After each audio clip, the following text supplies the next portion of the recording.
Magandang araw mga kaibigan. Bigyan natin ng reaction, opinion itong post ng Surigao Viral.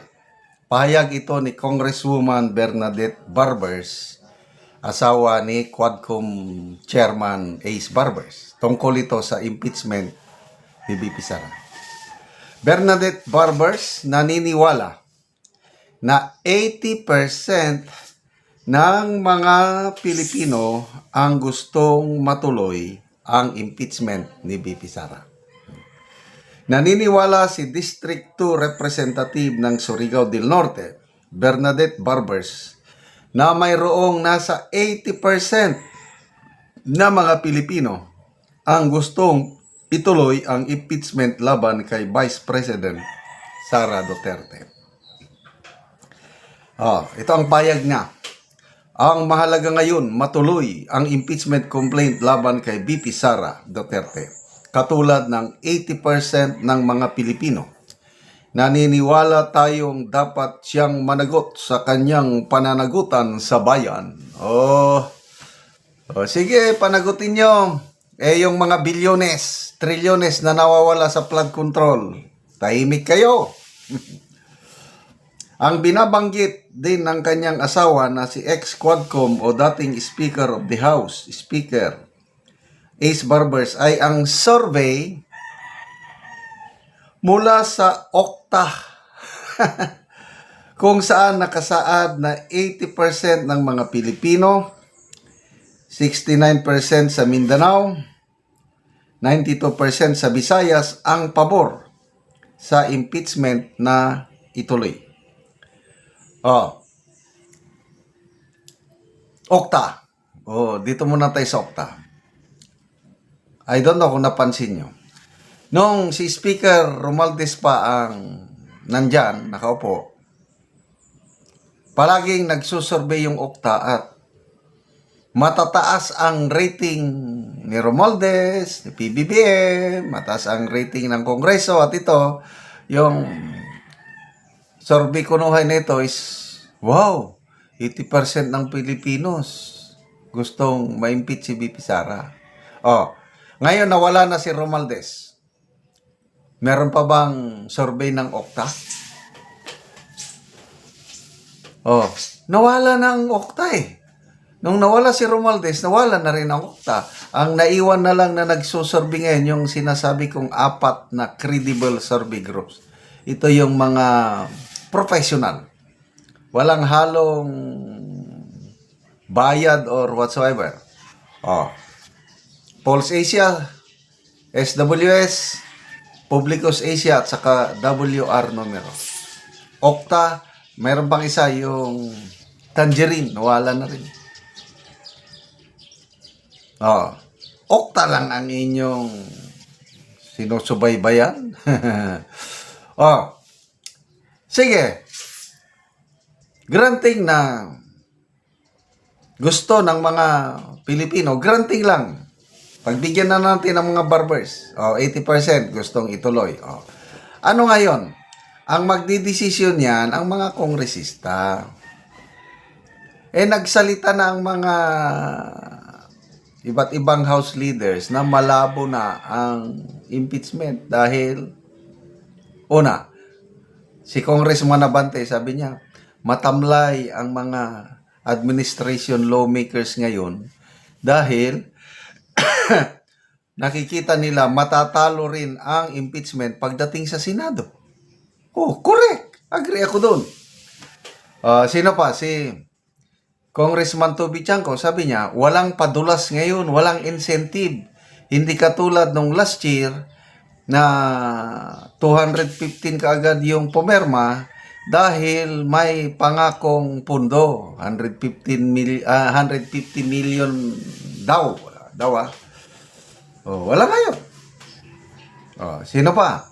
Si Congressman Ronald Puno sa National Unity Party.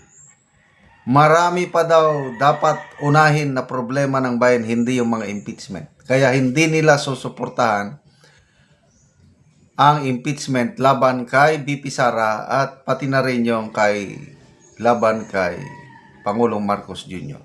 Oh, 3. Sino pa? Makalimutan ko na yung iba.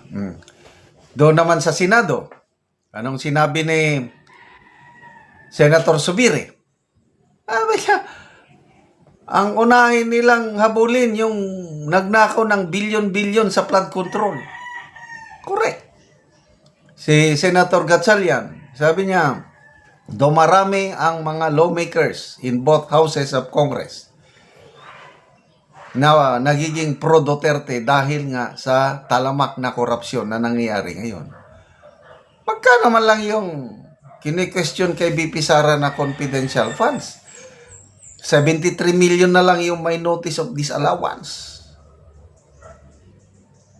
Tapos, ingay kayo ng ingay sa impeachment kay BP Sara na tahimik naman kayo sa mga bilyones na nawawala sa flood control. O, nasaan na yung mga ipinangako ng administrasyong ito na ipakulong? Wala, si Sara Diskaya lang napakulong nila eh. O, survey. Sinong nangunguna sa mga survey ngayon? BP Sara. Ang inyong Pangulong Marcos Jr., negative. The most unpopular president in our nation's history dahil sa kanyang midterm. Wala na, negative na. I-compare mo kay Pinoy Aquino, midterm niya nasa 60 plus. Ang kanyang midterm rating, si Pangulong Duterte, 77%. Nung umalis na sila sa pwesto, si Pangulong Noynoy Aquino, 46%. Positive, Nung umalis sa pwesto, si Tatay Digong, 80 plus. Itong administrasyong ito, Marcos Jr., after 3 years, negative na ang kanyang rating. Kaya, sige, ituloy nyo kung gusto nyo. Galingan nyo lang. Dahil tama yung sinasabi ni ex-Senator Trillanes na pag hindi nila o hindi ninyo napatanggal si BP Sara through impeachment this year, unstoppable na ang victory ni BP Sara 2027 going to 2028. Salamat mga kaibigan sa inyong pagsubaybay sa ating channel. Nakakatulong kayo ng malaki sa tribong Talandig ng Bukidnon dahil ang income natin sa channel na ito is pantulong po sa tribo. Namimigay tayo ng libreng yero at pako para makapagpatayo sila ng mas maayos na tirahan.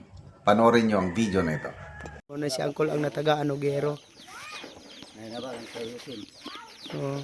Salamat daw nga tabangan siya og sin. Sandig. So bisandig lang ni Angkol ang yero. So muna ni ang itsura sa iyang balay. O karon muna ni ang itsura sa balay ni Angkol sa tagaan ng Bugero. So mga buslot-buslot na gyud gipang tapakan lang gani ang uban. Tapak-tapakan ko rin. Makita gid nato nga kuan na gid kaayo ang iyang yero.